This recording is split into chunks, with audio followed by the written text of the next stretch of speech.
Welcome back to D&D Talk Wrestling Weekly Rewind. Where we talk about everything that happens inside and outside of the ropes. So stay tuned for later in the episode where we're going to discuss some rumors out there regarding WWE and AAA.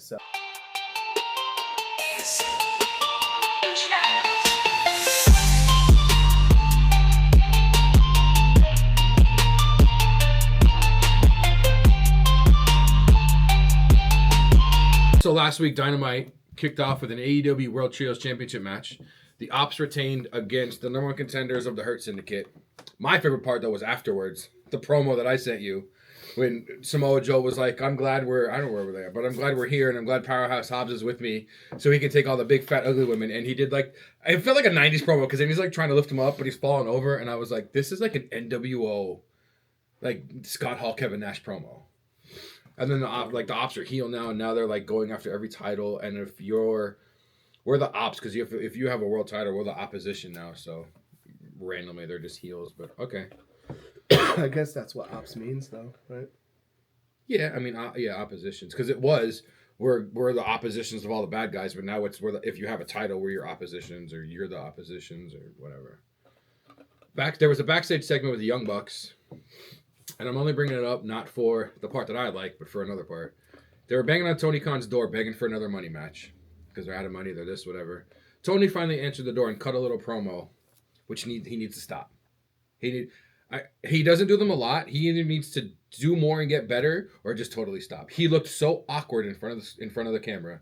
He's looking at both of them back and forth, and he's just he looks very nervous being in front of the camera. So I'm so thankful for what you're doing. You brought another wrestling company. You have, there's the rivalry with WWE, but it's more wrestling for the wrestling fans. Just stay behind the scenes, man, or go to some kind of promo class, because it was not good. Regardless, Tony was like, yeah, sure, I'll put some money up, and you guys can fight Jurassic Express and Jet Speed. Matt Jackson was like, how's 4-on-2 fair? Tony was like, no, I understand that. I'm going to put $400,000 up, and you're going to team with these guys. And then FTR walked out of his office. Young Bucks and FTR as a tag team sounds really, really interesting. I didn't get to see the match. It happened on Collision.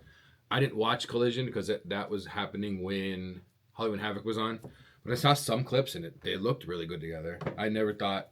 I mean, they've had, the rivalry, but having them together...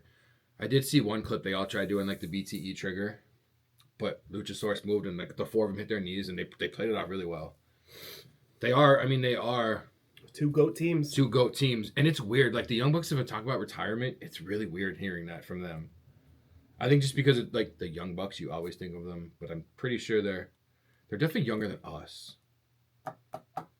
What are you trying to say? We're old? Well, I know we are old. Are we old Bucks? We are the old Bucks. The AEW Women's Tag Team bracket was revealed, and the first round matches are Queen Aminata and Jamie Hayter versus Sisters of Sin, Sky Blue and Julia Hart, Willow Nightingale and Harley Cameron versus, I think my pick for it, Mercedes Moné and Athena. Not because it's Mercedes Moné, but just that seems like a cool tag team. Alex Windsor and Rio versus Toni Storm and Mina Shirakawa, and then Megan Bayne and Penelope Ford versus Tay Mello and Anna Jay. They should have had these titles a long time ago. They should have had these before WWE, I think. They just, I don't know. They have more, and especially with the later on, on Collision, there's another tag team to come out, and they just have more related AEW female friends. Because I feel like the WWE ones, they're just thrown together. A lot of them. The teams? Yeah. Well, I mean, yeah, they don't really have per se. I feel like the teams and whatever ones they had are right got released. I feel like the AEW teams, they're more of they've always been there, or they've been there together, or they've always been known to be friends or hang out. Well, let's look at the WWE teams real quick. What, the Kabuki Warriors is probably the only one that's an actual probably because tag team. Charlotte and Alexa really aren't, but they're awesome together. Somebody named them the Twisted Goddesses, and I was like, that sounds really good. They're kind of sick together. Yeah, no, they are really sick. I like how they both did an actual reaction on Monday. I mean, I don't. The Secret Herbis. Judgment Day. I would say that would be a legit team. The Judgment Day or the Secret Herbis, or both of them. Both. I feel like if you have a name, you're legit. So we're legit because we have a name? Yeah. Yeah. Even though you called me old and said that we're not. We are old. And you said this is only a working relationship. It's not a working relationship. You know I love you. If this was a working relationship, I will literally I'd be asking for a raise all the time. Pause. What the hell? That was a little weird. Well, if this was a working relationship, I'm going to unemployment. I'm going to HR. Yeah, good luck with that. Kazuchika Okada retained the... I know, she would fight both of us too. Kazuchika Okada retained the AEW Unified Championship against Bandito. That was the main event for Dynamite. And then Collision had... Not a lot. They had Jurassic Express and Jet Speed. Oh, no. Oh, yeah. Defeated the Young Bucks for a $400,000 match. Can't see out of these things. There was a... Oh, mine are terrible anymore. I know. There was a backstage promo with TJ on their excitement about the women's tag team, saying they've been there since almost day one. They've been Yeet. They've been trying to get this for a long time. During the promo, a new tag team showed up though. Nixon Noel, who was Tegan Nox in WWE, and her real life girlfriend Miranda Alizé appeared. They said they came to AEW because that's where the best wrestle, and they want to be in the tournament. I think they have a match announced maybe for next week. I don't know, but I've seen some like indie stuff with those two, and they're actually a really good tag team. I think it's because Tegan Nox has been awesome. Team Kick was the shit. I love Team Kick. Her and Dakota Kai. Oh, I love Dakota. Dakota Kai too. Because I'm probably gonna forget later on. I put Raw on, I don't know, like 10 minutes before it started, and like Netflix does a countdown timer, and they just show clips. Dakota Kai is still in that. Unless somebody else does the... Yeah, I don't know. ESPN had some weird things too when they were promoting stuff. They had wrestlers that weren't even because it didn't show her face, but if you know, it was the kick where like she holds the person's hand and then like jumps back and kicks them in the side of the head. I was like, she's the only one that's ever done that. Who else could that be? Because it's not Michin's. Michin, she like falls on her back and like... Doesn't Candice LeRae do something like that? I thought Candice's finish was a top. No, because it wasn't purple. It was black hair too. It wasn't purple hair. And I was just like that. Speaking of the ESPN stuff, hearing Triple H talk on there and saying ESPN and Disney really throws me off too. Your glasses give me a headache. Jesus Christ. What? My eyes are not as bad as yours. I can see perfectly fine without my glasses. Oh yeah? Yeah. Have you looked in the mirror lately? We're really... You know what our problem is today? We had Duck Donuts, and now we're just... to those guys. We don't want to get sued. We don't even know who they are. I mean, we know who they are, but we don't know their name. The problem is we had Duck Donuts, and we're both now, like, tired, but on a sugar high. Yeah, so you probably shouldn't eat 3 donuts before you decide to record a podcast. It's fine. It'll be fine. Especially ones that are just, like, we were ones. supposed to do it during the podcast. It's better off that we didn't. Bro, I had bacon on a donut. I know, it was phenomenal. It was Shout out Duck Donuts. We had peanut butter and jelly, blueberry streusel, and bacon in the sun, which is bacon with maple syrup on a donut. Yo, that's like breakfast. And then I got a frappe. I almost had a bagel. Shout out Duck Donuts. I'm an idiot. It's like breakfast on a donut. You can get a breakfast sandwich on a donut. You better just start drinking your frappe correctly, though.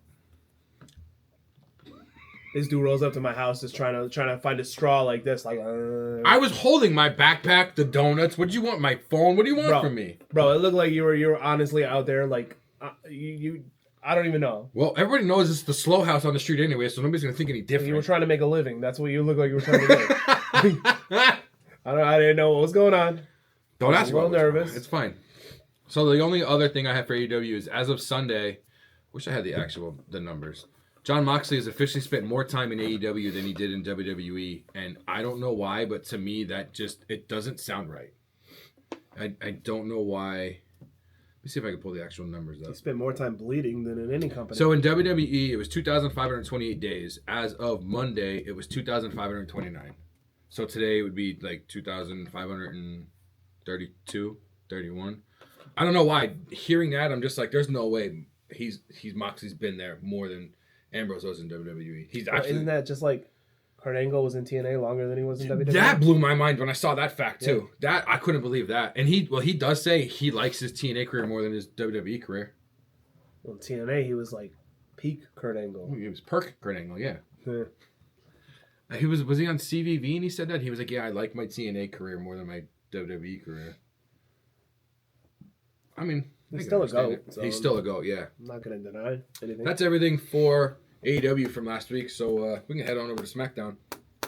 We are going to be heading on to SmackDown. Mm-hmm. December 12th.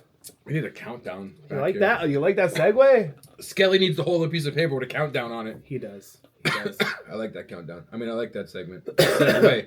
See. However, since you did bring up Skelly, I do have to bring up something that we had an esteemed member of our audience suggest that I name Skelly after an absolute terrible player on an absolute terrible football team. So no, Skelly shall not be, So what you're saying is down. You're not able to change his name. Is that what you're telling me? No. Good. No, Skelly is well over here. I don't want to bring him back down to like where he was. One, your daughter named him, so she'll be fighting both of us if she finds that out. But two, why after someone on a terrible team? I'm glad you were able to tell that person no. I mean, if I'm going to name him after somebody, it's going to be someone on a winning team. Right? You're not wrong. Like, is Skelly Brady, maybe? Like, I don't know. I don't know about that. Skelly Manning? I don't know about that either. Skelly Jordan. Skelly Jordan, yeah. Yeah. That would make sense. That would make a lot of sense. But the other one? Doesn't make any sense. I'm not able to... Definitely not a Brady. We don't need any more of that. I'm unable to comply with that. Good. With that suggestion. That's good. See, we listen to our audience. We listen to our... we listen. That doesn't mean we comply. Yeah. No. We'll listen to everything. Listening and hearing are two different things. No, they're the same. No, I can hear what you say. It doesn't mean I'm listening to you, though. Kind of still the same. No. Little. No. Yeah. No. I mean, listening and then doing what you asked me to do. Different. That's that's totally different. Yeah. Yeah, that's 100% different. Are you paying us? No, you're not. We're not changing it. We'll change. Actually, you know what? If you want to sponsor it, we'll change it. Sponsorship costs a little bit of money, but yeah, we could change it if you want the name changed. Now that I'm thinking about it. How's he going to be a sponsor? Can't even reach the top of his own fridge. Moving on to SmackDown. Yeah, moving on to SmackDown. So, wow.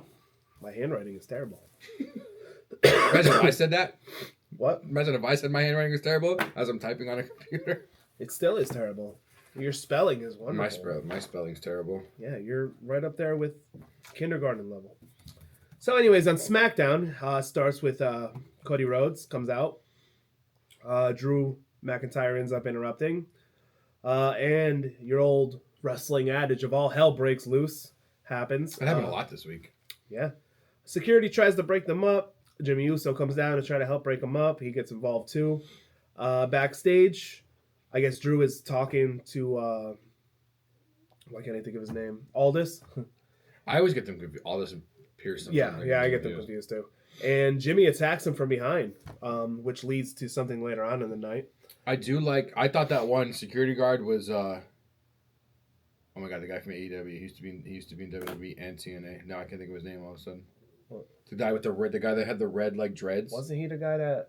He was the guy that fought off Rampage's kid. Yeah, that's what I was going to say. But everybody thought that was... Oh my God, I can't think of his name. That's going to bother the hell out of me. I'll figure it out. I know exactly who you're talking about. He's in the Don Callis family. Yeah. I can't think of his name. That's going to bother me. Because he even tweeted. He was like, yeah, that's not me, guys. What's his name? Wow, we're terrible wrestling fans. Lance Archer. Yeah, I kept thinking of bow and arrow. I was like, oh my God, what is? And then he even tweeted, he's like, yeah, guys, it's not me, it's my doppelganger. But yeah, that was the security guard that pulled Raja off of. Yeah, I can't get that guy's name either now. Psycho Stu. Yeah. I can remember Psycho Stu's name, but I can't remember Lance Archer's name. That's that. It's because he went by Lance Archer, Lance Hoyt. He had a bunch of different names. Maybe it is because I'm getting old. Told you. Skelly, I'm gonna be there soon, buddy. Told you.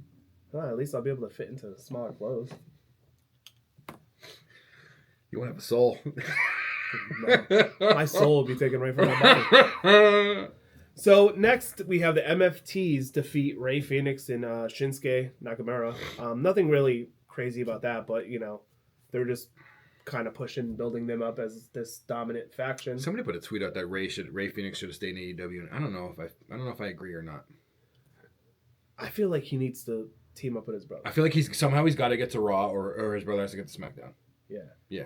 Preferably if his brother gets to SmackDown before December 12th. Yeah, that would be 100%. 100%. Look at that. We're We're going into business for ourselves now. We have aren't to. Nobody else is going to do it for us. No, not at all, actually. So backstage, all this ends up having a talk with Jimmy, trying to tell him to calm down. Jimmy doesn't want to hear anything about it. So there's a no DQ match set for later in the night between Jimmy Uso and Drew McIntyre. Next, we had a match between Tiffany Stratton and Kiana James. After the match, the reason why I'm bringing this up is because we have a heel turn. Heel turn. Heel turn. That's not my heel, that's my hand, but palm turn. Heel turn and rip his leg off. Just bring it up here. So after the match between Stratton and Kiana James, Stratton wins, obviously, but gets attacked by both James and Julia. Jade Cargill comes down, clears the ring, helps up Stratton, only to clothesline her and then beat her down, end up posing with the belt after. So there's our heel turn, Jade Cargill, and I'm happy. I'm happy. I don't know how I feel about the exaggeration of the scar on the eyebrow, because now they're going to have to do it every time. But yeah, no, you're right. And but it's also, I'm just looking at it overall picture-wise. No, yeah, Jade Cargill, I think, will make such a better heel. Yeah, she'll make a better heel. It's also crazy that she's already back and Bianca's still doing whatever because of a broken finger. From I know there's a lot of wrestlers that I like, but I just think are so better at one. Like Randy Orton is a better heel. Heel, absolutely better heel. I love him as a face, but he's a better 100% better heel. Jade just has that attitude about her, like I can make you hate me. And she's good at that. Like I loved Glow Naomi, but heel Naomi is so much better. Yeah. As soon as I was heel Naomi, I was like, no, I didn't even know she had that in her. Yeah, she's the top. Yeah. Oh yeah. Did you see the baby picture she put out? The baby's going like this in the picture, and she was like yeeting at 4 weeks old already. No yeet. What if he was no yeeting? Yeah, I mean, it would make sense. Would make sense. Next, we had a little segment backstage between Ilya Dragunov and Sami Zayn. Basically, Sami saying that there's no better person to have won the belt and carry on the U.S. Championship Open Challenge. That was kind of awkward. That. You know what? I kind of like it because it is what I said. Yeah, but Dragunov was like, it sounded like he was getting off to it when Sammy was like praising him. Maybe he's got a kink praise. That's what, dude. He was, and he's like, and I wasn't paying attention. I'm like, the fuck is going on my screen? Then he's like pointing at Dragunov, and he's like, oh crap, is wrong channel. I don't have wrestling on. Shit. Am I casting from my phone? I do. I didn't know what happened. Oh God! But that's what I said though. I said the U.S. Open Challenge should continue. No, 100% should. And it's going to. Yeah. And it was answered by Aleister Black. Oh yeah. Amazing match between those two. I would love to see them go for like a 30-minute match. 30-minute match. That would be badass. An Iron Man match? When's the last Iron Man match? What is it? Selena Vega ends up getting involved. She gets ejected. Dragunov ends up getting the win. After the match, though, Damian Priest appears. He looked like he bulked up a little. I don't know if it was the camera angle. I don't know what it was, but he looked like he bulked up. He looked a little beefy. Yeah. It's wet by the time. That shirt, I was like, that's funny. He ends up coming out, attacking Aleister. Then Vega comes back. They kind of just, I think, what does she gouge his eyes? Jumps on Aleister's back, gouges his eyes, and then they get away. But listen, I'm all for this rivalry still. I love it. I don't know. I don't know why. There's no titles on the line. There's no nothing on the line. It's just... The last Iron Man match was in 2018. Really? Who was it between? It was at... The most recent Iron Man match in WWE was not a single definitive event, but the last major one was in 2018 at Extreme Rules. It was between Seth Rollins and Dolph Ziggler. That sounds like it was a banger match. Oh, absolutely. Between those two, that's what it sounds like. It was in 2018 for... I don't think it was for a belt. So, moving on to the end of SmackDown. No disqualification match. Jimmy Uso versus Drew McIntyre. Drew McIntyre ends up winning the match. After the match, Cody comes out, but to no avail. Drew ends up laying both out and stands tall at the end of the show. So they have a match. They have a match at main event, right? Saturday night main event. Yeah. So moving on, jumping a little to the right over here to Monday Night Raw. We open that up with Jey Uso. Punk comes out. They had a pretty good back and forth. They had a really good back and forth. Just between the two, nobody was the clear heel, no one was the clear face. They were just... I like that hoodie Punk had on too. Yeah. That was real nice. And they were just talking about just the match and everything. I'm excited for the match. I am too. Personally, I really hope Punk wins. Yeah. He needs it. I hope like the rumors aren't true about WrestleMania. Did you hear the rumors about WrestleMania? The only rumors I heard were Cody Roman again. Well, the poster that was released had Cody Roman on one side of the table and the other Punk and Brock. No. Because the only post at the poker table? Yeah. And the rumor was... and Roman was at like the head of the table. Well, no, Roman was on the side. No, I'm pretty sure Roman was in... Because Heyman was behind him, I thought. No, Triple H was at the head of the table. Maybe you're right. But the rumor was that it's going to be Cody Roman and then it's going to be Brock and Punk. Is it 42? Could be. Anyways, next up we have the WWE Intercontinental Championship #1 contender match. That match ends in a no contest. Before the match, Dom was backstage trying to ask Judgment Day for help, but what are we going to do, guys? Yeah, nobody was really willing to help, so he makes a phone call. That call was to El Grande Americano and his two friends. Did you hear the rumor about that? No. If Gable didn't get hurt, the two friends were going to be the Creed brothers. Really? Yeah. Like he was going to be Americano, and then Roz, whatever they are, I can't even think of their names. That was going to be the Creed brothers. I'm so happy that wasn't. I'm so happy that wasn't too. I don't like the jobbers they're using though. Like just make it done in bait. Stop putting them in like, because there was, I think it was last week. You know when Netflix goes to commercials, they have like the random interviews like in the crowd. They were doing one with Americano in the crowd, and it was actually Tyler Bate and Pete Dunne. But then as soon as you go to the ring, it's like the different masks, and you could tell it's different people because they're so much smaller. Just have it be like them, or stop changing it back and forth, or name them different people. Make us think there's 5 of them. Stop saying they're the same person. I mean, honestly, like when this ends, it could just end up being like Kaiser, Dunn, and Bate, just being like, we're done with the games, we're done with the bullshit. Like now we're here to fight. We're the new Imperium. Yeah. We'll let Kaiser take a little lead role. So there is outs to it. Dom had a AAA match over the weekend. Yeah. Did you see that powerbomb he did to Dragon Lee? Yeah. That was sick. But so the end of that match ended up as a no contest because El Grande Americanos ended up attacking Penta and Rusev. Later in the night, however, Adam Pearce tells Dom that his plan backfired and now he has to defend his title in a triple threat match against Penta and Rusev at Saturday night's main event. So that's probably should be a really good match. It should be a really good match. I'm hoping he still retains. I don't know. I'm kind of hoping Penta wins. Or Penta. As long as it's not Rusev. Dom's killing it in AAA. Yeah, he is. Like, let's let him do his thing. He's so over there. He's more over there than he is on Raw.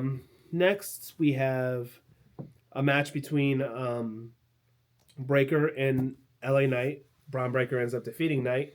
There was no real stipulations or anything to this match except for the fact that both men want to face the winner of the Punk and Jey Uso. And I feel like that this match is going to come into storylines later. I'm so over that. Just kind of like LA was like, I was the last person to pin Seth and he got a title shot. Like, I feel like that match, they threw it in there. And just so Breakker can be like, well, I'm the last person to pin you. Yeah, they're going to use that, which I'm okay with that. I'm over the LA Knight stuff. I don't know why, but like, I don't know. Did you hear the rumor of him and Jericho? No.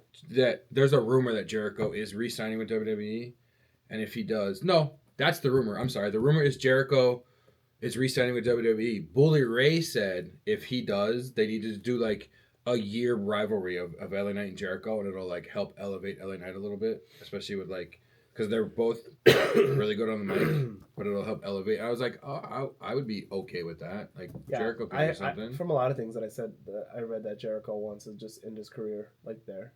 I don't blame him. Like that's fine. Right. Like, we'll take another run. I'll be okay with that. I always was a fan of Jericho. I still remember when he came out on The Rock that first night. Nah, dude, WCW when he had the list. Oh my god! I just watched. I never realized the man of 1,001 holds. I wish I saved the video. I didn't realize every time he had a match against the cruiserweight, he would like trash talk the cruiserweight the entire time they were coming down the ring. He got on a mic and said like all negative things about him. Never remembered that. Jericho is highly underrated in my opinion. Next, JD McDonough upsets Sheamus, which leads to Judgment Day asking for a tag title rematch, which they did earlier in the night. JD is like, I'll do whatever I got to do to get that. And then he was like, "Oh, I'll come back after I beat Sheamus." And we're all just like, as even soon I'm as watching it, I'm like, okay, whatever. He was like, Pierce was like, Sheamus wants one of you, and Finn's like, and then JD's like, I'll do it. Finn's like, oh, you can see Finn go, oh, thank God. But that match is granted. So next week on Raw, there'll be a rematch for the tag titles between Judgment Day and AJ and Dragon Lee. Or AJ Lee.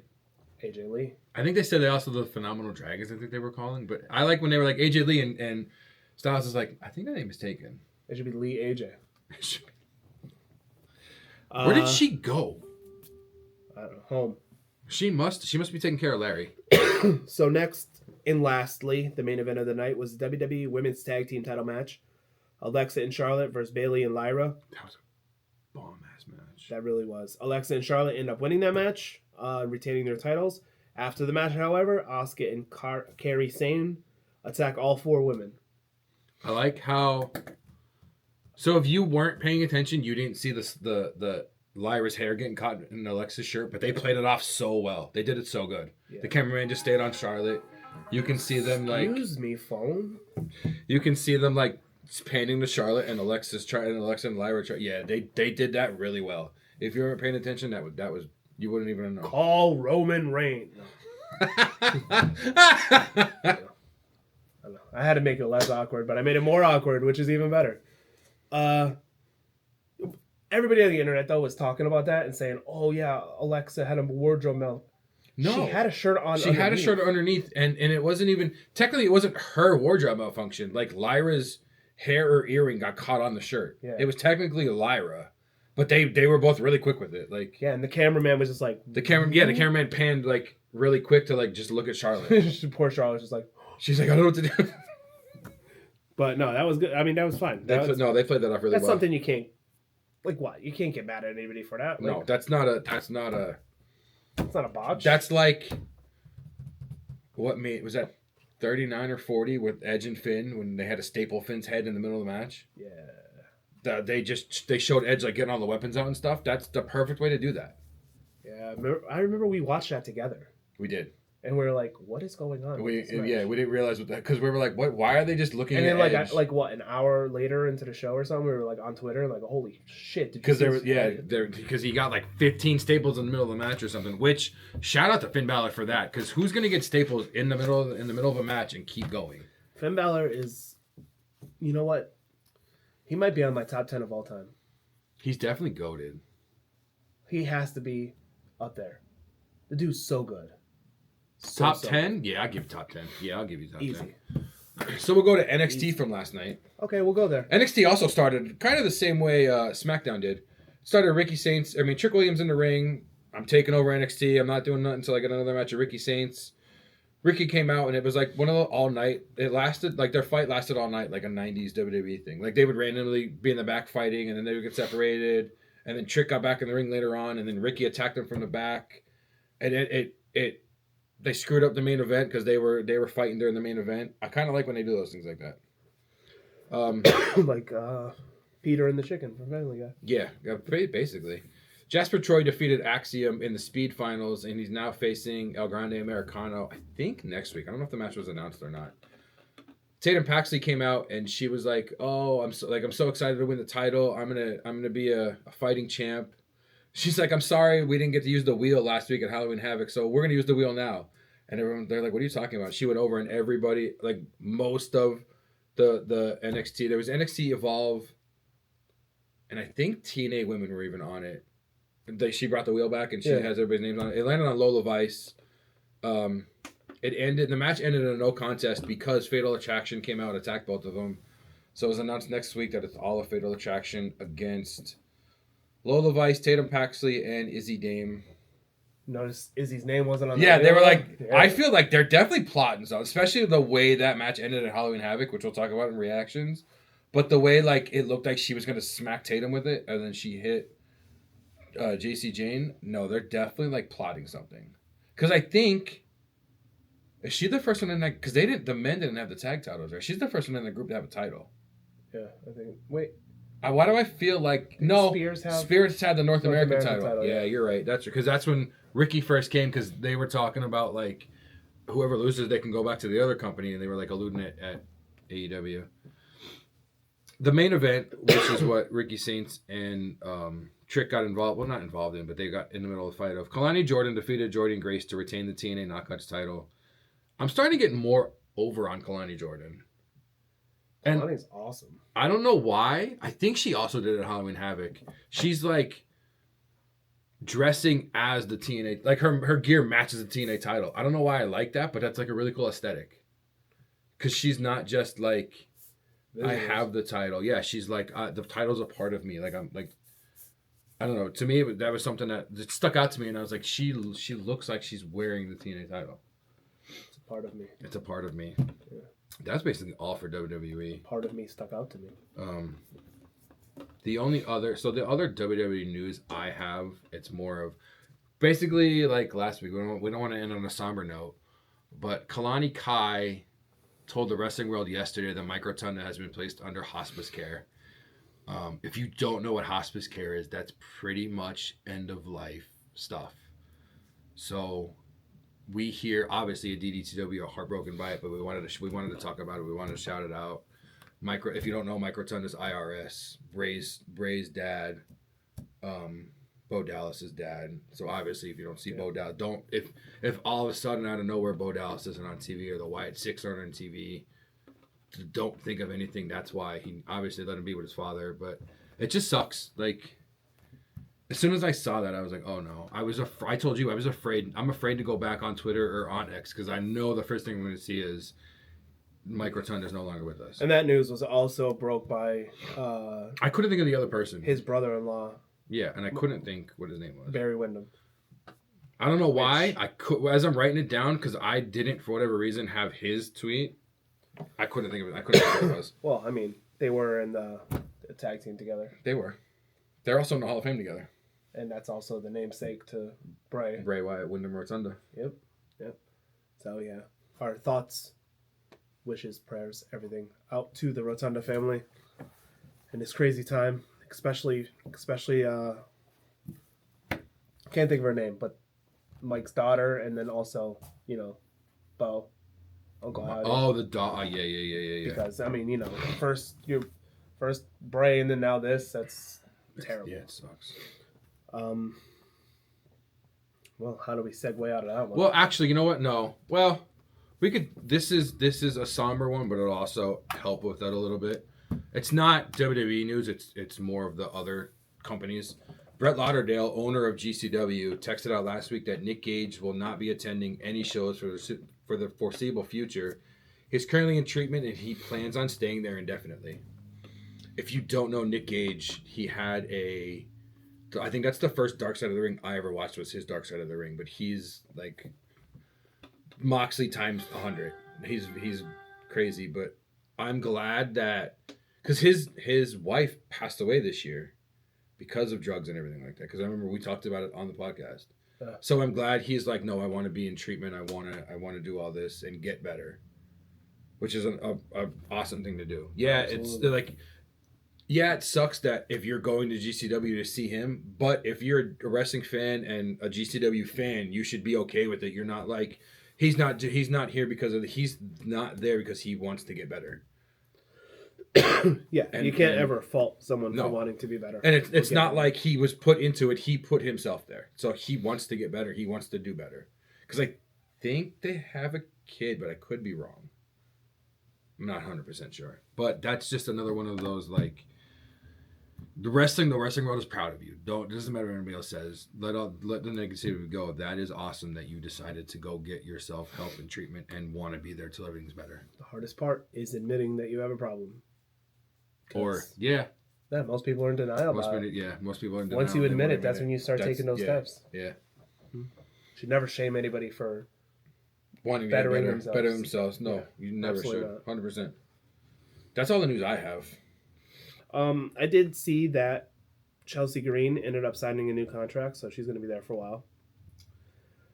And the last thing that I had was I read about rumors about WWE's plans with AAA wrestling. Basically, the reason why they're having all these big shows, the reason why they're having this big integration is because rumors have it that WWE wants to globalize the Lucha Libre wrestling promotion, and possibly sooner rather than later actually look for a TV deal and actually have them on TV. That would be awesome. Obviously, in our country, it would be with American English announcers. Probably like grades. But you would have JBL, obviously you would have the announcers for the whoever Spanish announces speaking AAA people, right now. Yeah. But like broadcast it in our country, have English speaking announcers too, and just globalize it to get it more seen. Which, if that is true, which right now it's just rumors, but if that's true, that's phenomenal. I would love that because we only know maybe 5 people from there. I've been watching everything I possibly could. Maybe 10 people. Yeah, probably a lot more now. Dude, I've been obsessed with it. I don't know. I probably couldn't name more than 10 people. But no, that's because that's just like when New Japan first started. Like I remember watching New Japan and it was JR and it was the guy that runs Bloodsport now. They were the American commentators, and that's how Bischoff? No. I can't think of his name. I think it's something with a J. Jeremy Borash? No. I think he did it at one point in time, but I remember when I first... Who runs Bloodsport? But that's where Okada, Omega, Josh Barnett. Oh. It was Josh Barnett and JR. But JR. Yeah, we're not talking about any of that. Mm-mm. But like Okada, Omega, the Bucks, Ospreay. Like if they didn't do that, we wouldn't know about these guys till a couple years ago in AEW. So that's awesome that AAA and WWE want to do that. Lucha Libre is one of the most traditional styles of wrestling ever. It is. And you know what I would love? And this is just my fantasy booking coming into play. You want to globalize this? You want to make it popular? Rey Mysterio is coming to the end of his wrestling career. Make him like the GM. Make him the head, the star of that show. Maybe the GM, the commentator, what Vince McMahon was back in the 90s too. Like have him be that guy. Not saying that the other wrestlers can't, but it's like no. But if you want the right now, like to your point, the North American audience didn't know Omega and Okada. Right, but if you want the North American to get a hold of that, and you're gonna get told, hey, Rey Mysterio is gonna be like the GM or the lead commentator or whatever. How many people are gonna watch that just because Rey Mysterio is like a GOAT in wrestling. Right. No matter where you're from, everybody knows. Everybody knows him. But like even me, like I wasn't like New Japan. I was like iffy on it, and then all of a sudden AJ Styles is there. And I'm like, yeah, and you're like, AJ, yeah. And then I'm looking at, I'm finding all these other wrestlers. I'm like, hell yeah. Oh shit! Like it just takes that one person. That could be Rey. I think a GM, obviously, a GM spot for him would be cool. Obviously, Dom's still messing around in there. Oh, Dom comes and talk. Oh no, Rey is the GM and Dom is their world champ. Oh my god. But you also have like Los Garza going in there. I mean, Santos Escobar. He was supposed to come back. Dragon Lee. It's just a beautiful marriage, in my opinion. Mr. Iguana. La Parka. Psycho Clown. Nah. You know what's... Now that I'm thinking about it, AEW doesn't have a general manager. Christopher Daniels, I think, would be perfect for that there. That's because Tony Khan is like the Jerry Jones of wrestling. He really is. He's the GM, the owner, the everything. He really is. He just wants to do whatever. Except for, never mind. Booking. Stories. No, stories are good. I had something else too, but I didn't want to go That's fine. that deep down the rabbit hole. That's fine. So, that was the main topic. That was the main topic. Do you have a promo? Actually, I do. Good, because I don't think I do. Let me bring it in. I was stretching. I see that. You like that? It's not going to be about what I think it is it? No. Oh, okay. So I was browsing. Pause. Reddit. And I came across this thread that had a lot of people talking about it. And it was about wrestlers and catchphrases. And this really got to me because it was like, so many people were complaining that like all wrestlers do now is have catchphrases. And that's the only way they get over. And I'm like, okay, first of all, obviously you weren't a wrestling fan back when we were younger because, say your prayers, eat your vitamins. Ooh, yeah. Let's go a little later. Snap into a Slim Jim. Suck it. Like, pause. But like that catchphrases have been a part of wrestling forever. Now, there was some smart wrestling fans on that. that was like, listen, they're getting themselves over, helps them sell merch and everything. And people are like, oh, well, it's boring to us. Okay, so this is where my promo kind of goes into, right? I'm listening. You could like catchphrases, you could not like them. Oh, sure. But when you're like, oh, it's boring to us, we don't want to see it. Their paycheck has nothing to do with what's boring to you. Like, if a wrestler has a catchphrase and that gets them to sell more merch and then they make more money, so they're going to stop saying the catchphrase so you're okay, but they're going to get less money? Like, what kind of reasoning is that? Like, that's so dumb. It's like, one of the biggest things about wrestling is it's cheesy. We all know that. We all know that, 100%. You can't argue it. So how do you take one of the aspects of old school wrestling out? You can't. I love it.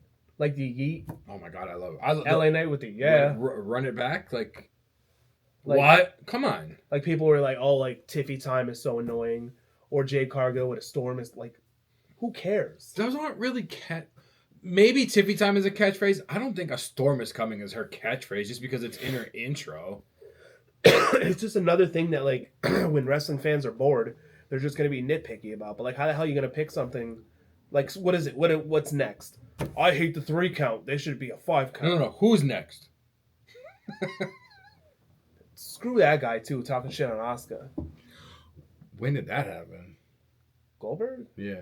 Was this recent? Yeah. Wait, we talked about that on here. When he came out and said that, who's this? They had this female break my record. Yeah. I remember now. I'm sorry. Yeah. Like, this female, I remember. who has a more established wrestling career than you ever had. I don't even care, Mr. Bill Goldberg. You want to get pissed at me? You don't even know me? I don't even give a shit. Asuka's better than you in any capacity whatsoever. So I'm not the only Goldberg hater on this channel. Well, don't hate on someone that's legit. You're not wrong. You know? Like, you know what I mean? Like, you can sit there and make fun of Seth Rollins all you want. You know he's a great wrestler. She could probably take Goldberg. Maybe. She could probably take Goldberg. But no, it's like you're going to get mad at wrestlers for having a catchphrase. So what, now you're going to get pissed at them for selling shirts? And I wouldn't even have brought this up if it wasn't such an enormous freaking thread that I saw. Like, so many people were on it saying, oh, it's stupid, it's boring, we shouldn't see that anymore. It's like... The only catchphrase I don't like, and it's not even really a catchphrase. It's not used as a catchphrase anymore. The what chant sometimes, I don't know, man. That's not a catchphrase. That's just annoying. That, like... I feel like a lot of wrestling fans right now don't even know who it was from and where it came from. Bro, like, I still use catchphrases, like, to this day. Oh my god, like, we use them all the time. Like, I'll be, like, talking to somebody, like, at work. Like, I'll be talking, like, Big Oos one day, and then all of a sudden I just like, what do we got over here? What do we got over here? A cup of haters? Haters. It's just fun. So, I love catchphrases. Stop taking yourself so damn seriously all the damn time. How many times do we... Pause. How many times do we yeet at work? Oh, I eat all the time. I eat all the time. I eat everywhere. You know what I mean? Yeah, all gas, no brakes with it. You know what I mean? Someone else brought that up too. Like, oh, Jacob is not intimidating anymore because he has catchphrases. Like, he always said, I'm a dog walk you, bitch ass. He did that in MLW. That was his original catchphrase. Jacob could say he's gonna dog walk me, or Jacob could look at me and say it's Tiffy time. I'm still gonna be intimidated. Oh yeah, no. If he walks up and says it's Tiffy time, I'm still shitting. I'm just saying, like, I don't know. It's the fickle internet wrestling crowd that we all know. I was going to say we all know and love, but no, we don't. Yeah, I don't have a promo for this week. Like, nothing really happened. Well, thank you for tuning in to this episode. Thank you for talking wrestling with us today. All right, later, guys.